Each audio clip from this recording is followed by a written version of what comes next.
Hi, my name is Emma Hagist, and we did a research project on the effects of gender on hamstring flexibility in college athletes. The study was conducted by Emily Alfred, Kaylee Comer, Amanda Williams, and I.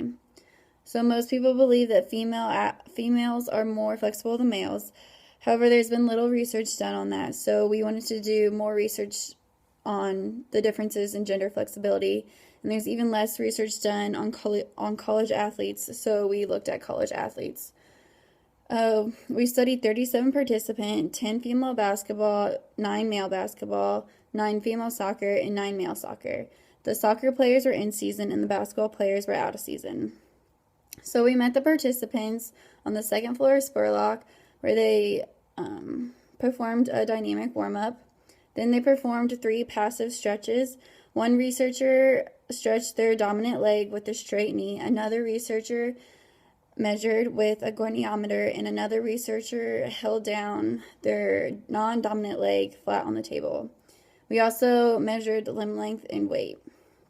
So the limitations of our study were that some participants forgot to show up for their scheduled time.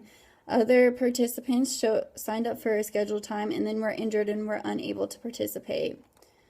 When running a one-way ANOVA, it determined that female basketball players were the most flexible, male and female soccer players were about the same, and male basketball players were the least flexible. The post hoc test showed that weight and limb length had a significant difference. If I'm a strength and conditioning coach for men and women's sports teams at Franklin College, why is this study important to me? Well, there needs to be more research done still on the gender and flexibility. And our research showed that weight and limb length showed significant difference. So maybe different body types or different genders should have longer periods of stretching or warm-ups. Did you control how warm the muscles were before testing? Do you think this matters from a muscle physiology standpoint? Why or why not? The only thing we controlled was the dynamic warm-up. The participants could have come from practice, could have come from an open gym or weightlifting or just working out on their own. So the only thing we controlled was the dynamic warm-up. This could matter because a student could have been studying or not working out at all, while other students could have been very physically active. How experienced were your subjects in stretching in general? Why would that matter? Well, all the participants were collegiate athletes, so they should be familiar with stretching.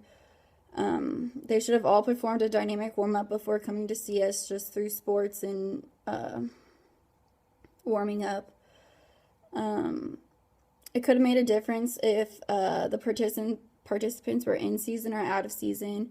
In-season players may have been stretching more daily than out-of-season players.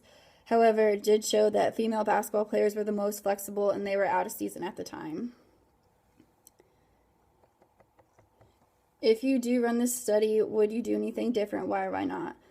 I would have the participants come in on separate days, maybe about a week apart. I would have them all one day do a dynamic warm-up, and then on the other day I would have them do a static stretch warm-up, and then I would compare the differences in the warm-up and stretching, and then also the differences in gender and limb length and weight.